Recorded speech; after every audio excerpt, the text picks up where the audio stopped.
Hoje vou te contar a história da Clara. Clara sempre foi uma mulher de presença firme. Mesmo em silêncio, sua energia preenchia os ambientes. Aos 38 anos, morando em uma pequena cidade do interior chamada Santa Lúcia das Pedras, ela havia construído uma vida que aos olhos de todos parecia tranquila. Uma filha adolescente, um marido com quem compartilhava uma relação aparentemente estável e uma loja de flores que florescia ironicamente melhor do que ela mesma. Naquela manhã de outono, Clara sentiu uma dor aguda ao levantar da cama. Não era como as outras. Era funda, persistente. Primeiro ignorou, depois remediou. Só quando passou a cuspir sangue com frequência e a perder peso sem esforço, resolveu procurar ajuda. Deve ser estresse, Clara, dizia Antônio, o marido, mais interessado no próprio reflexo do que em sua esposa. Mas Clara sabia. No fundo, sempre soube que algo estava errado.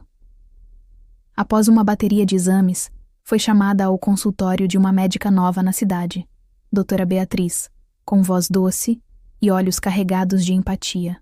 Clara sentou-se, observando as mãos da médica tremularem levemente ao manusear os papéis. Clara, encontramos uma massa no seu pulmão esquerdo. Fizemos a biópsia. É um carcinoma em estágio avançado.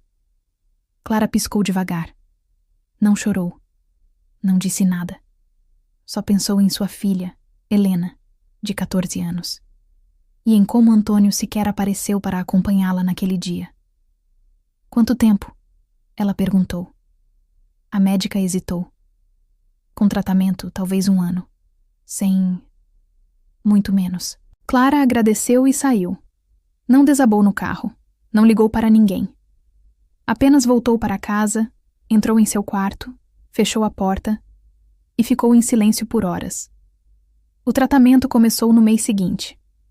Quimioterapia, radioterapia, consultas semanais, vômitos, quedas de cabelo, dores e mais dores. E o que doía mais nem era o físico, mas o abandono. Antônio começou a sair cada vez mais. Dizia que precisava limpar a cabeça. Clara, mesmo debilitada, tentava manter a loja funcionando, com a ajuda de Dona Lúcia, uma senhora aposentada que fazia arranjos como ninguém.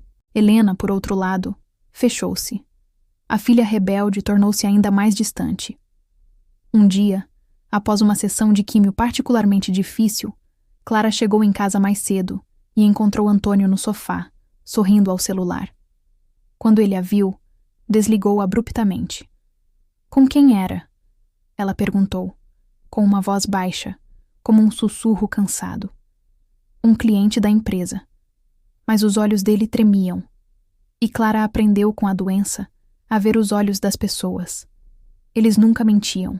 No dia seguinte, enquanto ele tomava banho, Clara vasculhou o celular do marido. E lá estavam. Fotos, mensagens, vídeos, uma mulher mais jovem, uma sequência de traições que datavam de antes mesmo do diagnóstico. Clara não gritou, não o enfrentou, apenas se calou. Guardou a dor com a mesma disciplina com que tomava os remédios. Todos os dias, sem falhar. O inverno chegou cedo aquele ano. Santa Lúcia das Pedras ficou coberta de névoa e silêncios. Clara, cada vez mais frágil, alternava os dias entre o hospital e a loja. Insistia em trabalhar, mesmo quando mal conseguia ficar de pé. Talvez por orgulho. Talvez para se esquecer que estava morrendo. Na loja, entre flores e perfumes que já mal podia cheirar, Clara encontrou refúgio. Cada arranjo era um gesto de resistência. Um modo de manter algo bonito, mesmo quando tudo nela começava a apodrecer. Foi numa manhã de sábado, entre lírios e rosas do deserto, que ela conheceu Miguel. Ele entrou, tímido, procurando flores para o túmulo da mãe, falecida há 2 anos. A conversa começou por acaso, mas cresceu com uma naturalidade que há muito Clara não experimentava. De quê? Miguel era fotógrafo, morava fora, mas vinha visitar a cidade a cada 3 meses. Tinha um olhar calmo, sincero. Não fazia perguntas demais. E mais importante, escutava. Em pouco tempo, as visitas tornaram-se frequentes.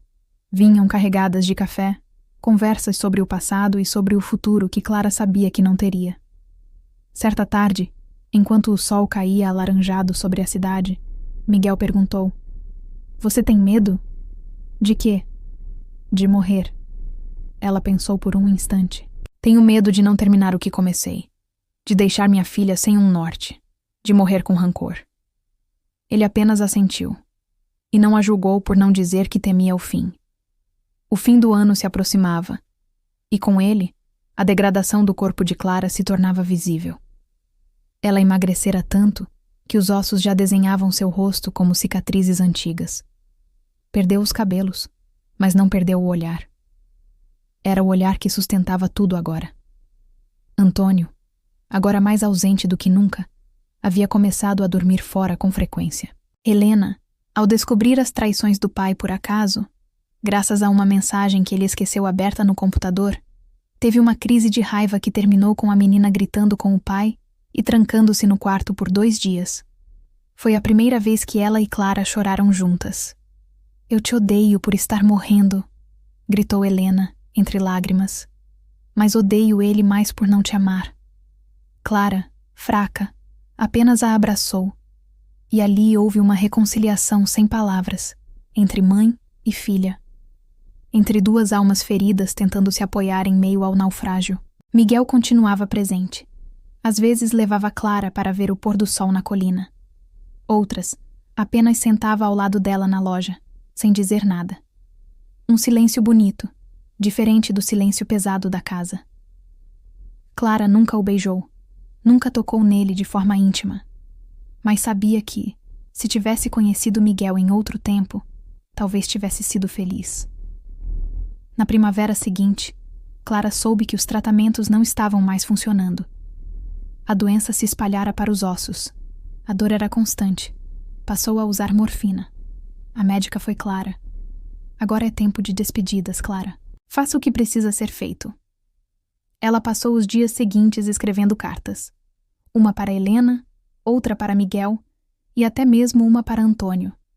Não por perdão, mas para libertar-se do peso. Também escreveu uma para si mesma. Na loja, decidiu fazer um último arranjo. Chamou Helena, já mais madura e decidida, e a ensinou a montar buquês, a cuidar das flores, a entender os ciclos da natureza. Disse: "Toda flor nasce para morrer, mas há beleza nisso. O que importa é o tempo em que ela vive e o que floresce ao redor dela." Na última semana de vida, Clara pediu para ir à colina com Miguel e Helena. Os 3 ficaram lá, sob o céu limpo, Clara deitada numa manta, com a respiração já rasa, mas com os olhos cheios de paz. Ela sorriu, olhou para o céu e disse: "Eu não venci a morte, mas venci a amargura." E fechou os olhos pela última vez. Meses depois, Helena reabriu a loja, rebatizou-a de Flores de Clara. Miguel fez uma exposição com fotos das flores que Clara cultivou e vendeu. Doou toda a renda para um centro de apoio a pacientes com câncer. Antônio desapareceu da cidade pouco depois do funeral. No coração de Santa Lúcia das Pedras, há agora um jardim público com uma placa, para Clara, que mesmo morrendo, ensinou a viver. Miguel. As flores continuam nascendo, e mesmo as que morrem, voltam de algum modo em outros campos, em outras vidas. A história de Clara é, acima de tudo, uma metáfora sobre a vida que insiste em brotar mesmo quando tudo parece ruir. Seu corpo adoecido e sua alma ferida enfrentaram simultaneamente o câncer físico e o emocional, a traição, a solidão, o abandono. E ainda assim, ela floresceu até o fim. É fácil pensar que a morte é o fim absoluto, mas Clara nos ensina o contrário. A vida até no momento da despedida. A cura nos vínculos reconstruídos. A dignidade em não se entregar ao rancor. E a força em continuar cultivando beleza, mesmo quando não há mais primavera dentro de si. A doença, nesse caso, não foi a vilã suprema. O verdadeiro sofrimento veio das ausências não ditas, das pessoas que escolheram partir antes da hora, das mentiras que minaram o que ainda restava de esperança. No entanto, foi nesse solo árido que Clara encontrou novos brotos, o amor silencioso de Miguel, a reconciliação com a filha, a paz de se libertar do que não podia mais carregar. É também um lembrete cruel, mas necessário, sobre a efemeridade da vida. Quantas vezes deixamos para depois os gestos de carinho, as palavras que precisam ser ditas, os sonhos que ficam na gaveta. Clara não teve tempo de realizar tudo, mas teve sabedoria para fazer o que realmente importava nos seus últimos dias, preparar o solo para que os outros pudessem florescer depois dela. Sua morte, embora inevitável, não foi o ponto final. Foi uma vírgula, o recomeço da filha, o despertar de Miguel, a semente plantada na cidade, nas flores, na memória de quem ficou. Clara nos mostra que morrer todos nós vamos, mas viver de verdade é uma escolha. E ela escolheu viver com sentido, mesmo sabendo que o fim estava perto.